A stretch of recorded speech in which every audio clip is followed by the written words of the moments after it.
안녕하세요. 오늘 저희는 루돌프 슈타이너의 강연록 GA149를 바탕으로 상당히 흥미로운 질문을 좀 깊이 파헤쳐 보려고 합니다. 바로 그리스도 사건 당시에요. 왜 그 시대에 가장 뛰어난 지성들, 그러니까 뭐 그리스 철학자들이나 영지주의자들조차도 그 사건의 진짜 의미를 제대로 파악하지 못했을까 하는 점입니다. 네, 안녕하세요. 그 강연들이 참 도발적인 시각을 던져주죠. 당시 그리스 철학은 인간 사회의 거의 정점이었고, 또 영지주의는 영지주의대로 아이온이나 소피아, 데미우르고스 같은 굉장히 복잡한 개념들로 영적 세계를 설명하려고 무척 애썼잖아요. 맞아요. 그렇게 지성이 발달했는데도 말이죠. 네. 그런데 슈타이너는 이들조차 골고타 사건의 핵심, 그러니까 그 그리스도 임펄스가 인류 진화에 갖는 그 깊은 의미는 놓쳤다고 보는 거죠. 왜 하필이면 뭐랄까 이해할 준비가 가장 덜 된 것처럼 보이는 그런 시대에 그리스도가 오셨을까요? 그게 참 궁금해요. 그쵸? 그게 역설인데요. 슈타이너는 이걸 당시 인류에게 필요했던 어떤 특정한 육차적 조건과 관련해서 설명합니다. 하지만 더 근본적인 이유는 그가 말하는 나탄계 예수라는 존재에 아주 특별한 우주적 배경이 있다고 봐요. 나탄계 예수요? 그건 일반적인 인간 영혼과는 다른 건가요? 네, 그렇습니다. 우리가 보통 생각하는 것처럼 지상에서 계속 환생을 거듭하면서 경험 쌓는 그런 영혼이 아니라요. 아주 먼 옛날 인류 초기 진화 단계, 슈타이너가 말하는 레무리아나 아틀란티스 시대부터요. 그때부터 인류 진화에 개입해온 특별한 존재라는 겁니다. 아, 인류 진화에 개입했다고요? 구체적으로 어떤 역할을 한 거죠? 슈타이너의 설명에 따르면 이제 인류에게 영향을 미치는 두 가지 좀 극단적인 영적 힘, 그러니까 영적 교만 쪽으로 이끄는 루시퍼와 또 완전한 물질주의, 냉담한 지성 쪽으로 이끄는 아리만, 이 둘 사이에서 균형을 잡는 역할을 했다는 거예요. 인간의 감각이나 생명력, 또 우리 영혼의 활동, 사고, 감정, 의지 같은 것들이 조화롭게 발달하도록 우주적인 차원에서 도왔다는 거죠. 와, 루시퍼와 아리만 사이의 균형이라? 그럼 그리스 신화의 아폴론 이야기도 혹시 관련이 있을까요? 네, 슈타이너는 그럴 수 있다고 봅니다. 아폴론 신화가 어쩌면 지상에 희미하게 남아있는 그런 활동의 반영일 수 있다는 거죠.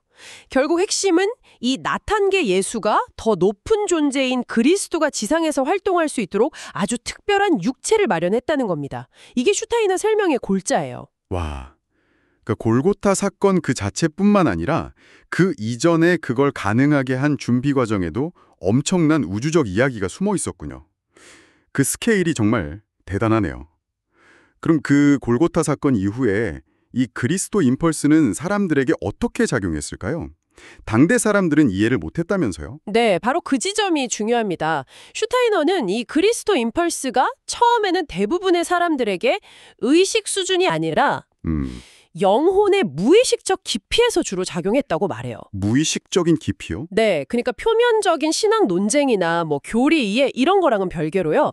인간 영혼 가장 깊은 곳에서 조용히 변화를 일으켰다는 거죠. 예를 들면 고대 예언 능력이 있었지만 좀 혼란스러워진 상태였던 시빌라 같은 존재들이 있잖아요. 그들의 영적 능력을 정화하고 새로운 방향으로 이끄는 식으로 작용했다는 겁니다. 아, 무의식 속에서 작용하다가? 그럼 그게 다시 의식의 영역으로 떠오르는 어떤 계기 같은 게 있었을까요? 네, 슈타이너는 바로 그 지점에서 성배 전설, 특히 그 파르체팔 이야기를 아주 중요하게 봅니다. 이게 그 상징이라는 거예요. 파르치팔요? 아, 그 순수한 바보라고 불렸던? 맞아요. 파르체팔은 세상 지식이나 교리 같은 건 잘 모르지만 아주 순수한 마음, 특히 연민의 마음을 통해서 성배에 치유하는 힘과 연결되잖아요. 이게 바로 무의식 속에서 작용하던 그리스도 임펄스가 지성이나 지식이 아니라 정화된 마음, 어떤 깨끗한 감정을 통해서 다시 의식의 영역으로 떠오르는 과정을 상징적으로 보여준다는 겁니다. 그렇군요. 지식이 아니라 마음으로 연결된다. 네. 그리고 이런 흐름은 또 나중에 그 케플러 같은 인물에게서 나타난 새로운 별의 지혜와도 연결된다고 봐요. 케플러는 단순히 천체를 계산만 한 게 아니라 지구가 그리스도 임펄스를 받아들여서 살아 쉬는 유기체라는 걸 느끼고 천상과 지상의 조화를 다시 이야기했거든요. 아, 케플러까지 연결되는군요. 정말 흥미롭습니다.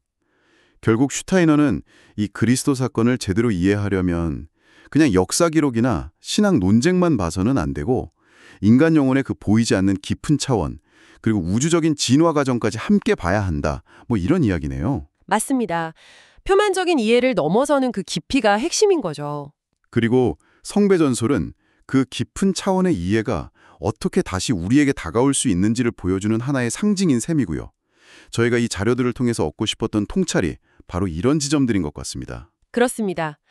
자, 마지막으로요. 슈타이너가 언급했던 전설 하나가 아주 흥미로운 질문을 던져줍니다. 그 성배가 유럽에서 사라진 후에 동방의 신비로운 왕국 사제 요한의 영역으로 옮겨갔다는 전설이 있거든요. 사제 요한의 왕국이요? 동방으로? 네. 어쩌면 이 그리스도 임펄스라는 것이 서양 문명의 의식적인 이해, 그 틀을 넘어서서 동양의 어떤 집단적인 무의식 속에서도 계속 작용하면서 미래에 다가올 어떤 새로운 영적인 종합 통합을 준비하고 있는 것은 아닐까. 이런 생각을 해볼 수 있다는 거죠. 엑스 오리엔텔 룩스, 동방으로부터 빛이 온다는 오래된 격언처럼 말입니다. 이 가능성에 대해서는 어떻게 생각하시나요? 한 번쯤 깊이 생각해 볼 만한 질문인 것 같습니다.